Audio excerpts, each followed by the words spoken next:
नमस्कार। उत्तर प्रदेश की बड़ी खबरों को लेकर हाजिर मैं हूं निहारिका महेश्वरी। सबसे पहले बात किसानों की, जिसके मुद्दे को लेकर कांग्रेस उपाध्यक्ष राहुल गांधी आज भी पूरे एक्शन में नजर आए। पंजाब दौरे से लौटने के बाद राहुल गांधी ने सदन में किसान कार्ड खेला और मोदी सरकार पर कई सवाल उठाए। सवाल ये कि कब टूर से भारत लौटे किसानों की सुनेंगे मोदी। सवाल ये भी कि हरियाणा के कृषि मंत्री की सोच से क्या बन पाएगा मेक इन इंडिया। संसद के अंदर जाते वक्त मीडिया से राहुल गांधी को ओपी धनखड़ के बयान के बारे में पता चला। अंदर जाते ही उन्होंने ये मुद्दा उठाया। क्या नाम है उनका? मंडियों में रो रहे हैं, उनके दिल में दर्द है और आपके हरियाणा के कृषि मंत्री कहते हैं कि जो किसान आत्महत्या करता है वो कायर होता है। राहुल ने पंजाब के किसानों का जिक्र किया तो हरसिमरत कौर ने कहा राहुल गांधी ड्रामा कर रहे हैं। कई लोग अपने उपवास के बाद वापस आके अपने आप को रेजिडेंट करने के लिए जो ड्रामा खेल रहे हैं वो अमेठी में जाके खेले, पंजाब में नहीं। आपको क्या लगता है कि राहुल गांधी महज ड्रामेबाजी कर रहे हैं? और क्या ड्रामेबाजी है अपनी पार्टी में पॉलिटिकली रेलेवेंट रहने के लिए। हरसिमरत कौर के जवाब पर कांग्रेस ने हंगामा शुरू कर दिया। वेंकैया नायडू ने सरकार की तरफ से हरसिमरत के बयान पर राय दी। इसके बाद रामविलास पासवान ने भी जवाब दिया। ये अभी उठा रहे थे मंडी का मामला, एक एक दाना किसान का खरीदा जाएगा और खरीदा जा रहा है। कल राहुल गांधी दिल्ली से ट्रेन के जनरल डिब्बे में सवार होकर पंजाब गए थे। राहुल गांधी ने फतेहगढ़ साहब और खन्ना में अनाज मंडी का दौरा किया। राहुल गांधी आज 2 दिनों के दौरे पर महाराष्ट्र जाएंगे। वहीं बीजेपी सांसद सत्यपाल सिंह ने कहा कि राहुल गांधी किसानों के साथ नाटक कर रहे हैं। किसानों की बदहाली के लिए कांग्रेस जिम्मेदार है। उन्होंने ये भी कहा कि नेपाल में बसे वेस्टर्न यूपी के लोगों को निकालने की जिम्मेदारी उनकी है। सत्यपाल सिंह जी हमारे साथ हैं, बीजेपी के वरिष्ठ नेता और सांसद हैं बागपत से। सर, आपको लगता नहीं कि जिस तरीके से राहुल गांधी किसानों की आवाज उठा रहे हैं और उसके बाद पंजाब सरकार ने जिस तरह से रिएक्शन दिया है, उससे पहले आपको करना चाहिए था? देखिए, राहुल गांधी से बहुत ही पहले ये भारत सरकार का, विशेष रूप से मोदी जी ने सभी लोगों को ये बात कही है। अगर आपको याद होगा, मोदी जी अब तक प्रधानमंत्री नहीं बने थे, उससे भी पहले जिस दिन उनको नेता चुना गया संसदीय दल का, उस दिन उन्होंने बहुत स्पष्ट रूप से कहा था ये सरकार गरीबों के लिए है, गरीबों के हित के लिए, और उन्हीं के सोचेगी। इसलिए किसानों और गरीबों की हित की ये सरकार है। इसलिए किसी विरोधी पार्टी के किसी भी नेता को मुझे लगता नहीं है को बताने का कोई, आज जो है किसानों की अगर इतनी दुर्दशा हुई है, इसके पीछे कांग्रेस का 50 वर्षों का एक शासन है कि उन्होंने 50 वर्षों के अंदर इस देश के किसानों के लिए जिस प्रकार की कृषि नीति होना चाहिए था, इस प्रकार की कृषि नीति वो नहीं लाए। जो स्वामीनाथन कमेटी जिसको हम कहते हैं, या कमीशन जिसको हम कहते हैं, उसने जो रिपोर्ट दी थी उसको जो है 8 वर्ष हो गए। 8 वर्ष तक जो है उसको कभी भी जो कांग्रेस सरकार ने उसको कभी लागू नहीं किया। आज इस बात पर जो है राहुल गांधी जी अगर बोलते हैं, मुझे लगता है उसमें कोई तारतम्य नहीं है। ये भी सांसद सत्यपाल सिंह जी का मानना है कि राहुल गांधी दिखावा कर रहे हैं किसानों के हमदर्द होने का। और जहां तक नेपाल में फंसे पीड़ितों की बात है, तो बीजेपी ने और खुद उन्होंने अपील की है कि अगर पश्चिमी उत्तर प्रदेश का कोई भी व्यक्ति नेपाल में फंसा है तो वो सीधे उनसे संपर्क कर सकता है। दिल्ली से कैमरामैन शेर सिंह के साथ अनुराग चड्ढा, जी मीडिया। वहीं कानपुर में 20,000 से ज्यादा किसानों के साथ कृषि बीमा के नाम पर करोड़ों की धोखाधड़ी का मामला सामने आया है। जिले के 20,576 किसानों ने फसल बीमा कराया था और साल भर प्रीमियर जमा किया, लेकिन बारिश से फसल बर्बाद होने पर जब इन किसानों ने 24 करोड़ रुपए का क्लेम किया तो बीमा कंपनी HDFC इर्गो ने यह कहकर दावा किया खारिज कि उनका प्रीमियम कंपनी के खाते में जमा ही नहीं हुआ है। किसानों ने इसकी शिकायत जिला प्रशासन से कर दी है, जिसके बाद जांच में सामने आया कि बीमा कंपनी के मैनेजर नवदीप मिश्रा की देखरेख में किसानों का कृषि बीमा हुआ था और 2.5 करोड़ रुपए की प्रीमियम राशि वसूली गई थी, लेकिन ये पैसा कंपनी के खाते में जमा ही नहीं हुआ। जिला प्रशासन अब इस बात की जांच कर रहा है कि हजारों किसानों को बर्बाद करने वाले करोड़ों के इस खेल में बीमा कंपनी के अधिकारी कर्मचारियों की मिलीभगत तो नहीं है, क्योंकि कलेक्शन एजेंट या अधिकारियों ने प्रीमियम का पैसा कंपनी के खाते में जमा किया या नहीं, ये देखना कंपनी की जिम्मेदारी है। जिला प्रशासन की ओर से इस धोखाधड़ी की रिपोर्ट प्रमुख सचिव वित्त को भेज दी गई है। जिला प्रशासन का कहना है कि किसानों को क्लेम दिलाने के लिए शासन स्तर पर प्रयास किए जाएंगे। उनको 2 दिन का वक्त दिया गया है। उनका जो व्यक्ति है लखनऊ में बैठते हैं, मिस्टर सत्येंद्र है, उनसे भी बात हुई कि वो कल मुख्यालय पे यहाँ आएंगे और जो पैसा नहीं किसानों का बट पाया है वो किसानों का पैसा बांटे, नहीं तो जिलाधिकारी महोदय ने उनके खिलाफ कठोर दंडात्मक कार्रवाई करने के मुझे निर्देश दिए हैं। हमने उनको बुला करके समझा दिया कि अगर 2 दिन के वक्त में अगर आपके स्तर से कार्रवाई पूर्ण नहीं होती है तो जो आदेश मुझे मिला है मैं उसका पालन करूंगा। ये किसान हित में, किसान बहुत परेशान है, इसलिए शासन के निर्देश है कि किसानों को परेशानी न होने पाए, तो हमारी मजबूरी हो कि मुझे वो कार्रवाई उनके खिलाफ करना होगी। कृषि बीमा का हम लोगों से पैसा पूरी जमीन का काट लिया जाता है, जितने बीघे का हम लोग KCC बनवाए हैं, और आज तक हमें फसल का मुआवजा नहीं मिला जो नुकसान होता है। बैंक वाले कहते हैं मुआवजा आपको मिलेगा, लेकिन आज तक नहीं प्राप्त हुआ। इन दिनों लखनऊ विश्वविद्यालय की फर्जी मार्कशीट के जरिए लोगों को नौकरी दिलाने की कोशिशें की जा रही हैं। यूनिवर्सिटी के 1-2 नहीं बल्कि 92 फर्जी मार्कशीट नकली मिली हैं। इसका खुलासा उस वक्त हुआ जब लखीमपुर खीरी में कंप्यूटर ऑपरेटर के 100 पद निकाले गए और उसमें हजारों लोगों ने आवेदन किया। जिन लोगों को सिलेक्ट किया गया उनकी योग्यता पर जब शक हुआ तो उनसे सवाल जवाब में फर्जी डिग्री की बात सामने आई। फिलहाल लखीमपुर खीरी के BSA की ओर से मामला दर्ज करा दिया गया। आगे ऐसा ना हो इसके लिए अब सभी रोल नंबर्स, मार्क्स, नाम को नेट पर डालने का फैसला लिया गया है। वहीं फर्जी मार्कशीट की जानकारी होने के बाद से लखनऊ यूनिवर्सिटी के अधिकारी अलर्ट हैं। मामले की जांच के लिए लॉ फैकल्टी के डीन की अध्यक्षता में समिति गठित की गई है। लखीमपुर खीरी के BSA ने लगभग 92 अंक तालिकाएं BA और BPEd पाठ्यक्रम की सत्यापन के लिए यहाँ पर भेजी थी। उनकी हम लोगों ने प्राथमिक जांच कराई तो उसमें ये पाया गया कि वे सभी अंक तालिकाएं जो उन्होंने हमें संदर्भित की थी सत्यापन के लिए वे कूट रचित और फर्जी हैं। इसकी हमने प्राथमिक जांच रिपोर्ट जो है जिलाधिकारी लखीमपुर खीरी को और BSA को दोनों को हमने सीलबंद हस्तगत करा दी है। लखीमपुर में कोई इंटरव्यू चल रहा था और उस इंटरव्यू में जिस तरह के सवाल के जवाब दिए वहाँ के छात्रों ने, जो लोग अपीयर हो रहे थे उसमें, छात्र ही कह गए उनको, उनके जवाब इतने विचित्र थे कि वहाँ से मुझसे पूछा गया कि क्या ये डिग्रियाँ सही हैं। हमने उन डिग्रियों को चेक किया अपने यहाँ, तो वो सही नहीं मिली। तो शुरुआत तो लखीमपुर से हुई थी। लखीमपुर में जो इंटरव्यूज हुए थे, इंटरव्यू बोर्ड ने इस पर प्रश्न उठाया कि इनकी डिग्रियाँ चेक कर लिया जाए, तो वो सारी की सारी फर्जी डिग्री।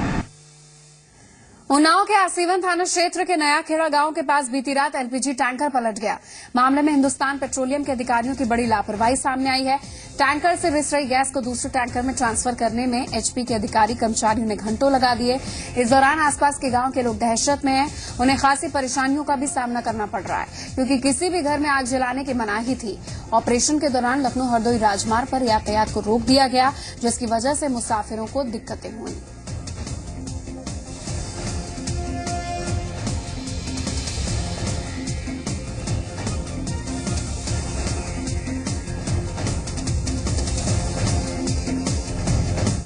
को रोका कि यहाँ कोई माचिस से तीली या कुछ आग न जलाए और प्रशासन की तरफ से हम लोगों को कोई मदद नहीं मिली। न मतलब रात को 12 बजे टैंक पलटा, तब से हम लोग भूखे हैं और 12 घंटे हो गए, न चाय नाश्ता कुछ भी चूल्हे तक नहीं जले। चुरैया नहीं, भूखे प्यासे तड़प रहे हैं। 3 बजे से जाग रहे हैं, सब मना किया, चूल्हा गैस सब। उन्होंने एरिया पूरा कॉर्डन कर दिया है बस, लेकिन रेस्क्यू वर्क में देरी इसलिए हो रही है क्योंकि इसका जो मालिक है वो महाराष्ट्र का है और वो यहाँ पे और नया मालिक है, यहाँ पे कोऑर्डिनेट नहीं कर पा रहा है। क्या कहते हैं, यहाँ पे लोकल जो ट्रांसपोर्टर हैं या क्रेन मालिक हैं, क्रेन आ जाए तो जल्द से जल्द ये टैंकर को सीधा करके लीकेज वगैरह हम बंद कर दें। नेपाल में भूकंप के बाद भारत की सुरक्षा एजेंसी अलर्ट पर हैं। खबर है कि भूकंप का फायदा उठाकर नेपाल के रास्ते अवांछनीय तत्व भारत में घुसपैठ कर सकते हैं। इसके मद्देनजर तस्करी और ISI की गतिविधियों पर नजर रखी जा रही है। उत्तर प्रदेश में सीमावर्ती इलाके में सुरक्षा व्यवस्था अलर्ट पर है।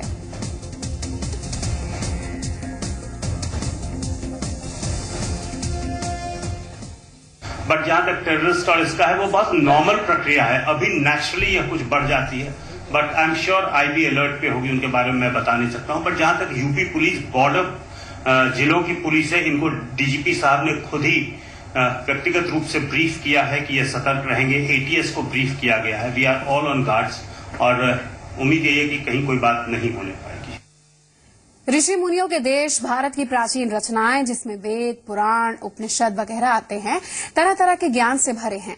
दुनिया का शायद ही कोई विषय ऐसा हो जो इनसे अछूता हो। सवाल सिर्फ इतना है कि प्रकृति के रहस्य से लेकर अत्याधुनिक विज्ञान की वो कथाएं इन्हें पढ़ने वालों ने पाई है या नहीं। वो इनमें कहे गए श्लोक का मर्म समझें या ना समझें, नेपाल में आए भूकंप के बाद दबा हुआ ज्ञान भी बाहर निकल रहा है। कानपुर के एक सिविल इंजीनियर एन.के. अग्रवाल का दावा है कि हिंदू उपनिषदों में प्राकृतिक आपदाओं के रहस्य छिपे हैं, जिनके जरिए भूकंप आने और ज्वालामुखी फटने जैसी घटनाओं का भी कारण, समय और स्थान पता लगाया जा सकता है। उपनिषदों के सनातन विज्ञान और आधुनिक विज्ञान के फ्यूजन से इंजीनियर अग्रवाल ने कुछ नए फार्मूले तैयार किए हैं, जिनसे भूकंप जैसी आपदाओं से पहले इंसानी मदद की जा सकती है। जो 12 राशियां हैं, 12 को 3 सेक्टर्स में डिवाइड करा जाता है, fiery, earthy, Airy, watery. And जैसे तो प्रकृति को कहते हैं ना त्रिगुणात्मक, तो 3 पॉट है। में मूव करती है चंद्रमा, तब भूकंप का ज्यादा चांसेस होते हैं। बेसिकली सूर्य, चंद्रमा और पृथ्वी तीनों का जो कॉम्बिनेशन आता है, तब ये ज्यादा होता है। लोगों की दिलचस्पी नेपाल में आए भूकंप के बाद इस बात में भी है कि भारतीय ज्योतिष गणना इस बारे में क्या कहती है।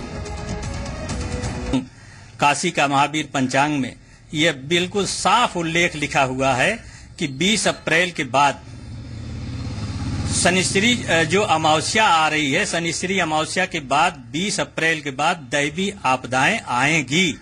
भूस्खलन की भी संभावना बन रही है।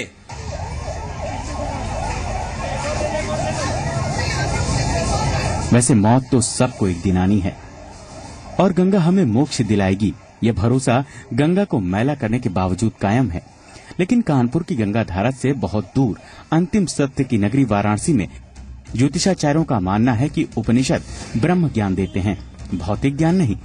अगर भूकंप के सही वक्त का पता लगाना है तो अध्ययन का दायरा बढ़ाना होगा। जो भूकंप है, वृष्टि है, चक्रवात है, सामुद्रिक तूफान है, भूस्खलन है, बांधों का टूटना है और आकाश से उल्का का पतन है, इन सब चीजों का वर्णन ज्योतिष के एक अलग प्रविभाग में, सेक्टर में प्राप्त होता है और ये सतत अध्ययन का विषय है। इसमें दो राय नहीं कि प्राचीन भारतीय रचनाएं केवल गूढ़ ज्ञान की खान है, जिसके सामने आधुनिक विज्ञान बौना है। लेकिन सच ये भी है कि उस दौर में या इस दौर में ज्ञान को बढ़ाने और फैलाने वाला इंसान ही है, जो कुदरत के सामने आज भी बौना है। जिस जगह पर इंसानी फितरत उसे किसी अंजाम तक पहुंचने का भरोसा देती है, वहां से कुदरत अपनी नई पहेली खोल देती है।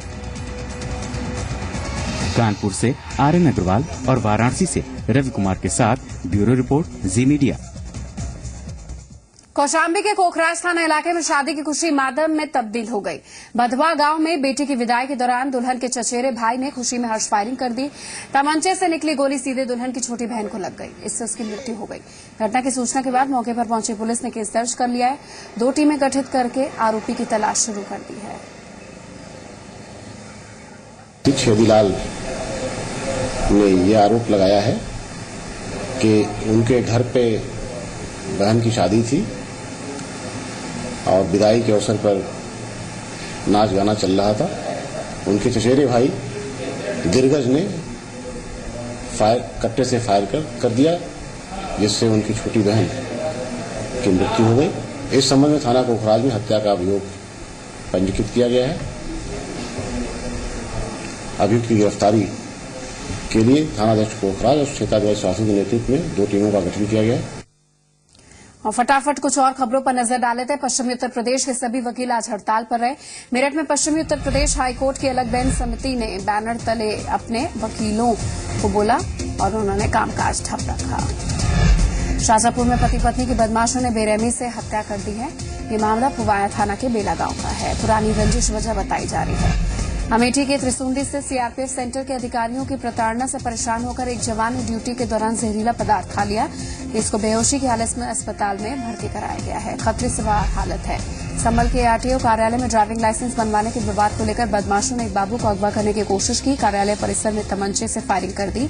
इस दौरान कार्यालय में मौजूद लोगों ने एक बदमाश को पकड़ लिया। दूसरा बदमाश तमंचा लहराता हुआ वहीं फरार हो गया। बदायूं में बीते दिनों जंगल में मिले युवती के शव के मामले में चौंका देने वाले सच सामने आए।